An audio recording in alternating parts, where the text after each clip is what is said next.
이 사도 바울의 그 선교로 인해서 그죠 우리에게까지 오늘 간증처럼 이렇게 복음이 전해졌을 줄로 믿습니다. 여러분 삶 속에 참 우리도 참 이런 사도행전의 그 간증처럼 우리도 성도 행전이 계속되기를 바랍니다. 오늘은 사도행전 39번째 제목은 연약 가운데 계속되는 하나님의 사명 이런 제목으로 말씀 나누기를 원합니다. 사도행전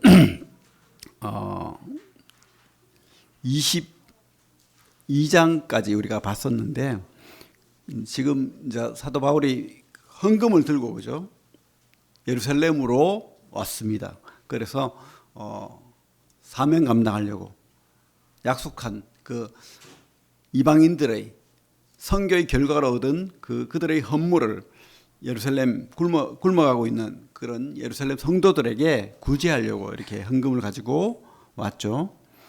근데 목숨 걸고 온 거예요. 많은 사람들이 하나님의 예언을 가지고 죽을 수도 있다. 이렇게 협박을 했지만 또 말씀을 예언했지만 그것을 담대하게 죽으면 죽으리다 하는 마음으로 이렇게 왔어요. 왜냐하면 한 가지 또 믿는 구석이 있었겠죠. 내가 사명이 끝나기 전까지는 죽지 않는다. 이런 믿음도 어느 정도 있었을 줄로 믿습니다. 그래가지고 바울이 이렇게 사람들이 뭐라고 하죠? 죽여버려야 된다. 이렇게 그죠? 없애버리자. 우리 22장 22절 보면 그렇게 돼 있죠. 이 말하는 것까지 그들이 듣다가 이 바울이 이제 간증을 쫙 하잖아요. 자기 예수 만난 간증 뭐 그런 간증들을 쭉 합니다. 그러니까 소리 질러 이르되 이러한 자는 세상에서 없애버리자 이렇게 막 하는 거예요. 그래서 위험한 순간에 하나님이 그죠 로마 천부장 그죠 1000명의 부하를 둔 장군이라는 뜻입니다. 로마 천부장을 통해서 구원받습니다. 살림을 받죠. 그러면서 특별히 바울이 로마 시민이라는 것을 알고는 특별히 보호하는 거죠. 그러면서 어떻게 해요? 이 종교적인 죄인이라는 것을 알고는 산헤드린 공회에 그러니까 유대인 국회 쉽게 말하면 유대인 국회의원들이 모여서 재판을 받도록 그렇게 하는 겁니다. 그래서 22장 30절 같이 한번 읽어볼까요? 22장 30절 사도행전 22장 30절 시작.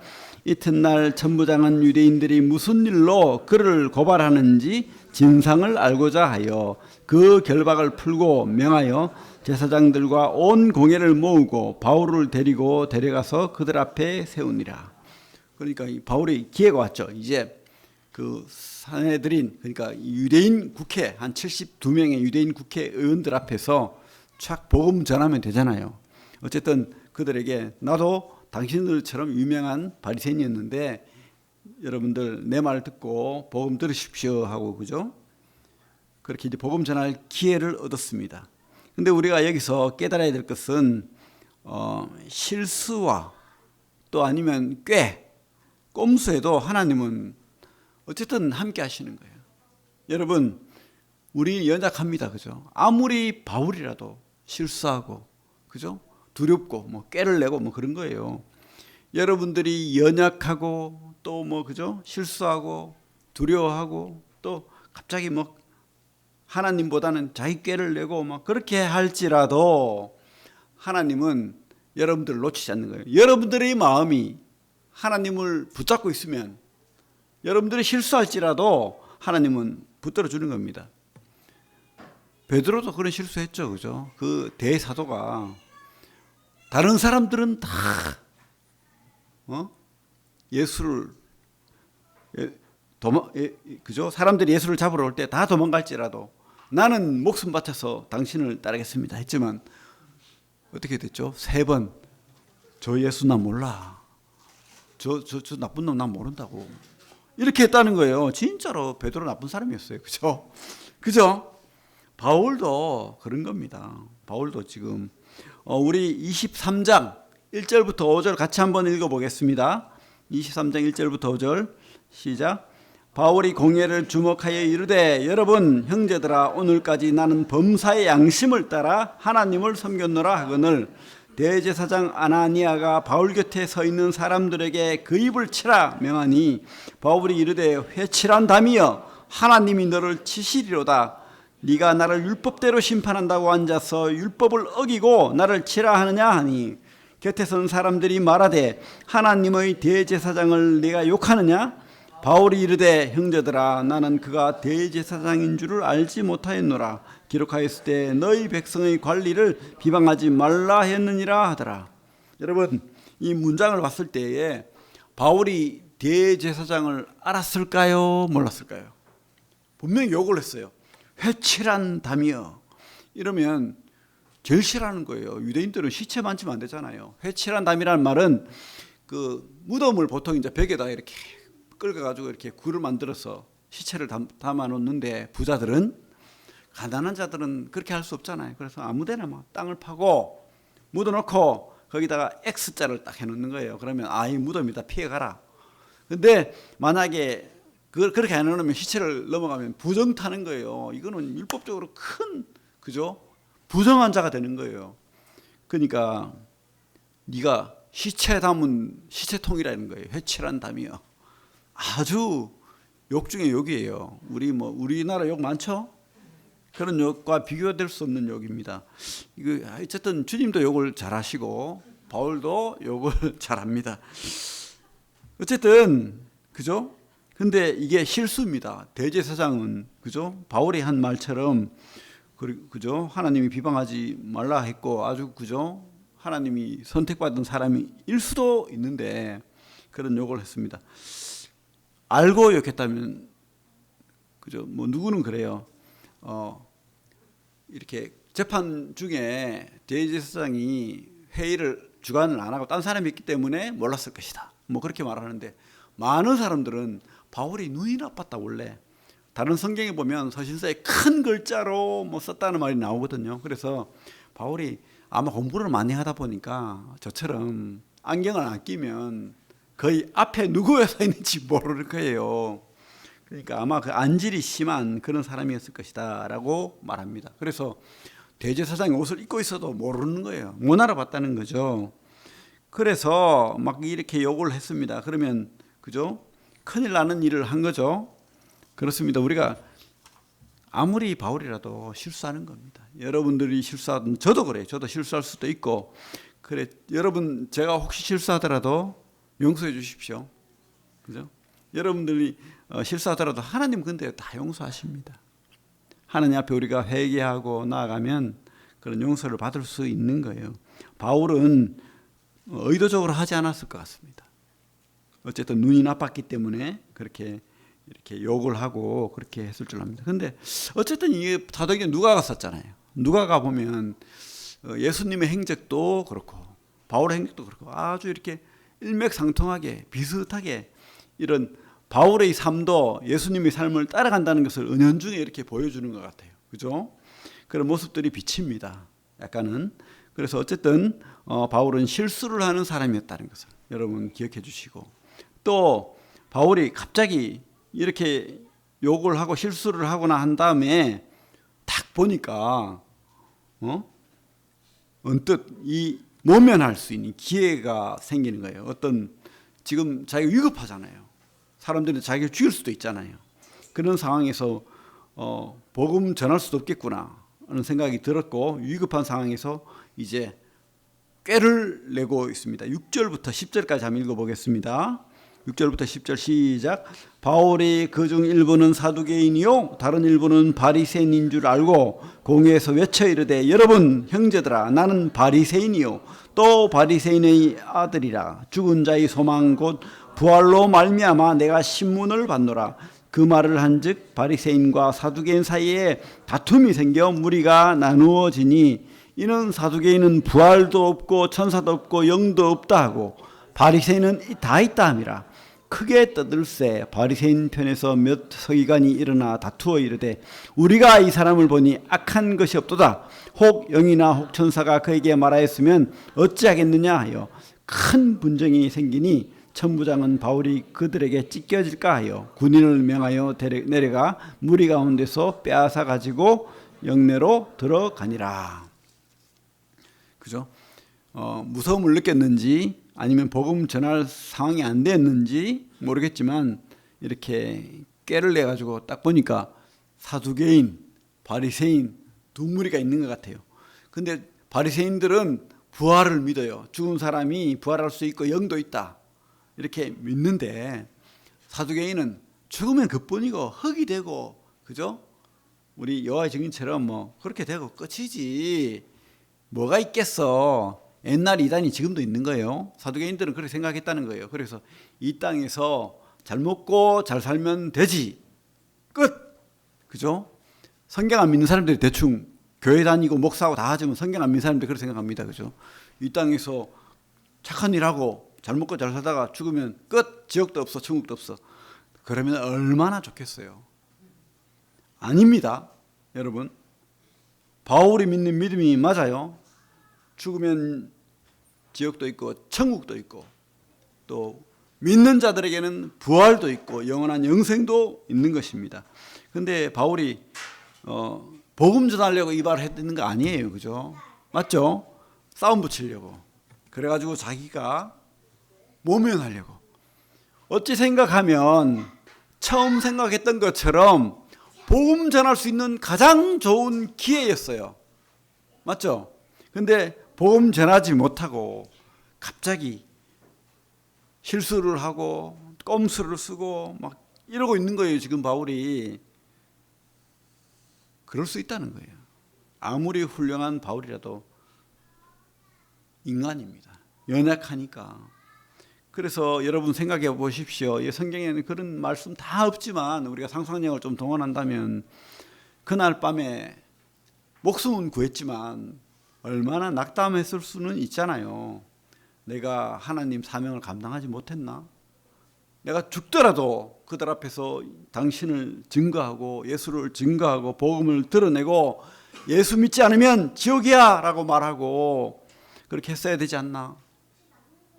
라고 고민하지 않았을까요? 그죠?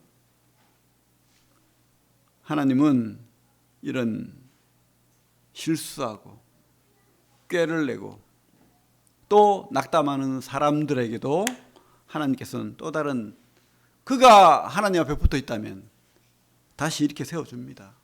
절대 버리지 않아요. 11절 같이 한번 읽어볼게요. 11절 시작. 그날 밤에 주께서 바울 곁에 서서 이르시되 담대하라. 네가 예루살렘에서 나의 일을 증언한 것 같이 로마에서도 증언하여야 하리라 하시니라. 다시 생각나게 했어요. 로마까지 가서 복음 전하기로 작정하고 기도하고 어떻게 했습니까? 편지 썼죠. 로마서. 그죠? 그렇게 했다는 거예요. 그때 하나님이 준 마음이었다는 거예요. 근데 주님이 직접 그 음성을 들려주는 겁니다. 네가 로마 가기 전까지는 죽지 않아. 걱정하지 마. 네가 지금 실수하고 네가 지금 약간의 꾀를 내고 네가 지금 낙담할지라도 내가 다시 한번 너와 함께 하겠다. 사명 줄게. 이렇게 하는 거예요. 여러분, 우리가 삶 속에 실수하고 죄도 짓고 또 이기적이고 연약하고, 그죠? 내 욕심 차리고 뭐 이 땅이 다지 이렇게 생각하고 할지라도 하나님의 계획은 이루어집니다. 하나님의 계획은 그대로 가는 거예요. 우리가 하나님 앞에 붙어 있으면 우리를 사용하기를 원하시는 겁니다. 여러분, 반드시 여러분들을 사용할 줄로 믿습니다. 나를 사용하시는 그 하나님 끝까지 여러분 놓지 마시고 하나님은 여러분을 통해서 계획을 이루실 줄로 믿습니다. 두 번째로 하나님은 악인의 계획도 그리고 또 우연까지도 사용한다는 거예요. 그 12절부터 보면 사람들이 그저 악해요. 마귀가 역사하는 거겠죠. 끝까지 바울을 죽이겠다고 작정을 합니다. 희한하죠. 막 싸웠잖아요. 사두개인 바리새인들이 갑자기 부활이 있어 없어 그러면서 막 싸웠잖아요. 그래가지고 바울이 살았는데 그 다음날 12절에 보면 날이 새어 유대인들이 당을 지어 자기들이 또 마음을 또 이렇게 합쳤어요. 그죠? 살짝 바울에게 속았는데 아니야. 생각해 보니까 바울 이놈 살려두면 큰일 날 놈이야. 죽여야 돼. 그래가지고 어떻게 해요? 40명이나 되는 사람들이 바울을 죽이기 전까지는 아무것도 안 먹을 거야. 근데 이 말 못 지켰을 것 같아. 그죠? 안 그러면 다 굶어 죽어야 되는데. 어쨌든 이들은 당을 짓고 계획을 세워가지고, 그죠? 근데 우리 16절 한번 읽어볼까요? 16절 시작. 바울의 생질이 그들이 매복하여 있다 함을 듣고 와서 영내에 들어가 바울에게 알린지라. 생질이 뭡니까? 조카잖아요. 그러니까 바울이 좀 이렇게 가문이 있다 보니까 예루살렘에도 이렇게 조카가 있고 뭐 그랬던 것 같아요. 그러니까 이 사람도 바울을 통해서 복음을 들었든지 어쨌든 자기 삼촌이잖아. 살려야 되잖아. 그런데 하필 이 생질이 이들의 대화를 들었어요. 자기 삼촌을 죽이겠대. 죽이지 않고는 먹지도 않겠다. 그래서 그 사람이 40명이나 된다는 거예요. 그래가지고 어쨌든 살려야 되겠다 싶어가지고, 그죠? 급하게 살리려고 먼 거리를 뛰어와가지고 지금 알리는 거예요. 그래서 바울이 알리니까 바울이 어떻게 해요? 천부장한테 알려라. 이래가지고 지금 우연하게 바울 조카가 듣고, 그죠? 참 유대인들을 학대하고 괴롭히던 그 천부장이 또 그 소식을 듣고, 천부장이 어떻게 하는지 보겠습니다. 우리가 천부장이 22절부터 24절까지 한번 읽어보겠습니다. 시작. 이에 천부장이 청년을 보내며 경계하되 이 일을 내게 알렸다고 아무에게도 이르지 말라 하고 백부장 둘을 불러 이르되 밤 제3시에 가이사랴까지 갈 보병 200명과 기병 70명과 장창병 200명을 준비하라 하고 또 바울을 태워 총독 벨릭스에게로 무사히 보내기 위하여 짐승을 준비하라 명하여. 참 이런 허사가 어디 있습니까? 군대가 동원돼 가지고, 군대가 몇 명이죠? 그냥 일반 군대가 아니에요. 막 기병 70명, 말이 막 70마리, 그죠? 창병, 긴 창을 가진 200명, 또 보병 200명, 대군대가 동원돼 가지고 바울을 호위하면서 보호하면서 그렇게 가는 거예요. 멋지죠? 그죠? 하나님은 악인도 쓰십니다. 우연도 쓰십니다. 여러분, 그리고 반드시 하나님 계획을 이루시는 거예요. 이루시는 거예요. 우리가 이 사람들 보십시오. 사두개인들, 바리새인들이 얼마나 저 악독한지 진짜 믿음이 없는 거예요. 그래서 주님께서 뭐라고 했죠? 회칠한 담이여라고 바울도 얘기했지만 주님도 그렇게 했고, 또 화했을진저, 이런 아주 무서운 말을 주님께서 했는데 이들은 믿음이 없는 거예요. 진짜 믿음이 있으면 이들이 전하는 예수가, 이들이 하는 말이 성경에 부합한가 알아보고 연구하고 따져봐야 될 건데 안 따져봅니다. 이들이 당을 지어 뭉쳤다는 것은 싸웠잖아요. 부활 때문에 싸웠는데 당을 지어 뭉쳤다는 것은 뭐죠? 믿음보다, 하나님보다 정치, 내 꿈, 이 땅에 내 신념, 이게 더 중요하다는 거예요. 나 자신이 더 중요하다는 거예요. 이게 문제인 거예요. 유대인들의 가짜 믿음인 겁니다. 진짜 믿음이 있어야 됩니다. 여러분들에게는 그런 믿음이 있습니까? 그죠? 근데 이런 것까지도 하나님께서 다 쓰시는 거예요. 사실은 다 조연이에요, 지금. 이런 40명 악한 자들도, 그죠? 바울을 끝내 뭐죠, 결론은? 로마로 가도록 하기 위한 하나님의 묘한 아주, 그죠? 기가 막힌 시나리오인 겁니다. 여러분, 그래서 우리가 하나님을 믿어야 됩니다. 하나님을 깨달아야 됩니다. 나보다 더 뛰어난 분, 우리 삶의 우연 가운데 내가 만나는, 또 나를 괴롭히는 나의 어려움, 나의 모든 것 속에 나와 함께 하시는 그 하나님, 우리가 믿고 맡겨야 됩니다. 오늘 우리 로마서 8장 17절에 그죠?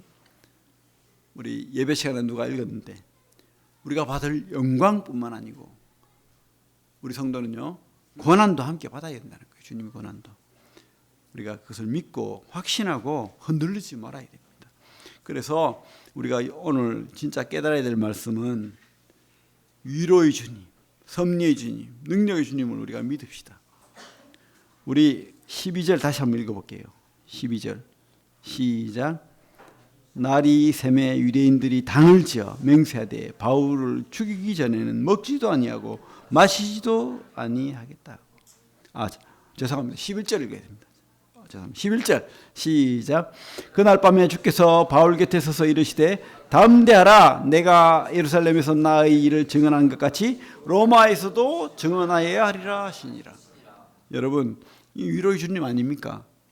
참 우리는 내 환경이 이게 왜 일어났는지, 왜 나를 괴롭히는지, 왜 어려운지 모르지만 하나님이 이렇게 위로할 때가 있잖아요. 여러분들 진짜 하나님 믿으십시오. 바울의 위로가 바로 우리에게 주는 위로의 교훈이라고 믿습니다. 여러분들에게도 이런 교훈이 분명히 있을 줄로 믿습니다. 여러분들이 확신한다면, 믿는다면, 의지한다면 주님께서 그 음성을 우리에게 똑같이 들려줄 줄로 믿습니다. 16절 같이 한번 읽어볼게요. 시작. 바울의 생질이 그들이 매복하여 있다함을 듣고 와서 영내에 들어가 바울에게 알린지라. 섭리의 주님, 그죠? 우연이지만 하나님께서 다 이렇게 계획하신 거예요. 하나님이시니까 가능한 겁니다. 우리는 안 됩니다, 그죠? 능력의 하나님을 또 믿어야 됩니다. 23절 시작. 백부장 둘을 불러 이르되 밤 제3시에 가이사랴까지 갈 보병 200명과 기병 70명과 창병 200명을 준비하라 하고, 하나님이 하시면 하시는 거예요. 군대가 바울을 보호해가지고, 그래가지고 그죠? 그 왕에게 가는, 황제에게 가는 배를 태워가지고 로마로 보내잖아요. 그래가지고 어떻게 됩니까? 결론 로마 황실에까지 복음이 증거되는 그런 역사를 일으키는 겁니다. 하나님은 더 큰 비전, 더 큰 그런 하나님의 역사를 계획하고 계신 겁니다. 우리 인생은 이렇게 연약하고 또 실수하고 또 뭐 꾀도 내고 뭐 내 계획 가지고 그렇게 합니다만은 하나님은 더 큰 능력과 더 큰 계획을 가지고 우리를 역사할 줄로 믿습니다. 우리가 그분을 신뢰하고 기도하고 맡기고 그분을 붙쫓아가는 걸 포기하지 않는다면 하나님 반드시 바울을 하나님이 쓰셨듯이, 바울을 끝까지 붙들었듯이 우리 삶도 그렇게 붙들고 끝까지 하나님의 계획대로 가실 것으로 믿습니다. 우리 시편 23편 같이 읽고 마치겠습니다.